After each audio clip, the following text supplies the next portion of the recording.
Welcome you all. Earlier we had studied a topic photoelectric effect.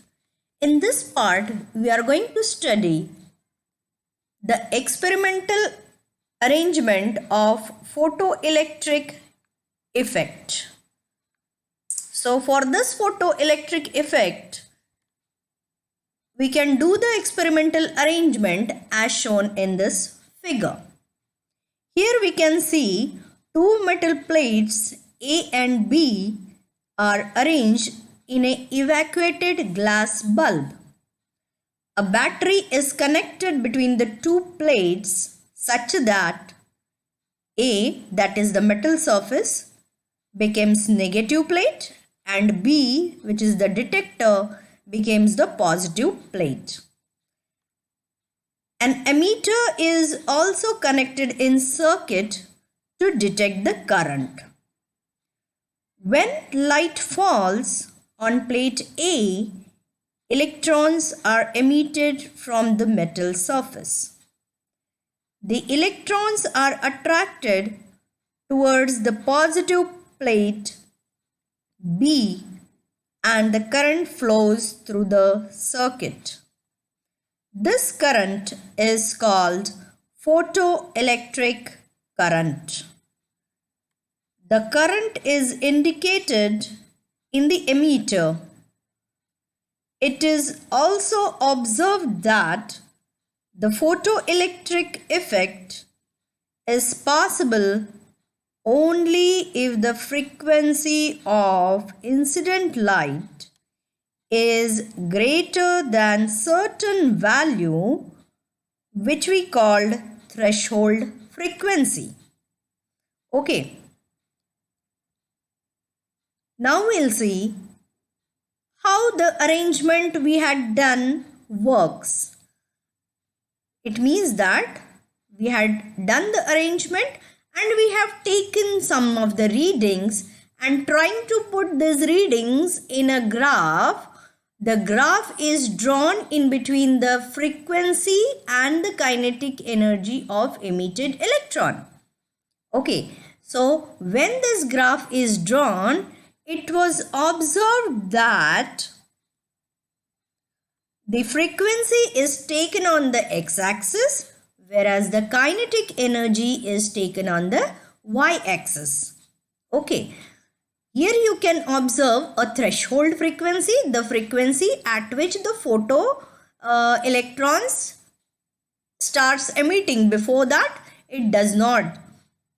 And the kinetic energy is equal to hf minus phi, where f is the frequency of the photon and phi is the amount of work done to detach the electrons from the metal surface. So from this, we can observe that if the higher frequency photons are incident on the metal plates, these photons have more energy. So they should make the electrons come flying out faster. Thus, switching to light with the same intensity but a higher frequency should increase the maximum kinetic energy of the emitted electrons. If we leave the frequency same, but the intensity is increased, more electrons should come out because there are more photons to hit them, but they won't. They won't come faster. Because each individual photon still has the same energy, and if the frequency is low enough, then none of the photons will have enough energy to knock an electron out of an atom. So, if we use really low frequency,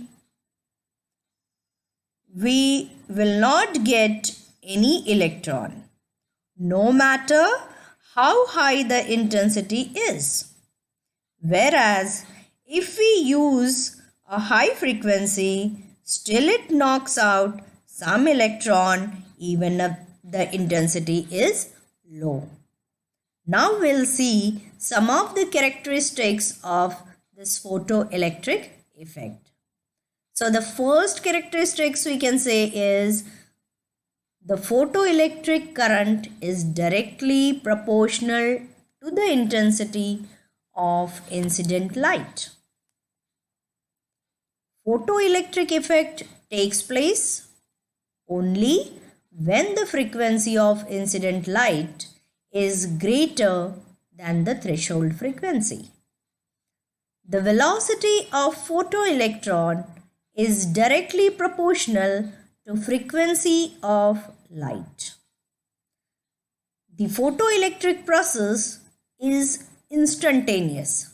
That is, the emission of photoelectron starts at the moment light is incident on the metal surface. It means that the process is instantaneous, is that the moment at which the photons incident on the metal surface, what will happen? Photoelectrons starts ejecting. Now we'll see some of the applications of photoelectric effect. Photoelectric cells are used in lux meter. The effect is used to control traffic signals, to control temperature of furnace.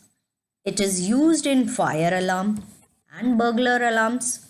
It is used in TV sets for scanning of objects. It is used in automatic control of doors and gates. It is used in detecting flaws in meter.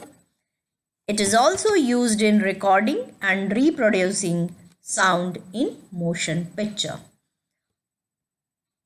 Thank you. Thank you so much.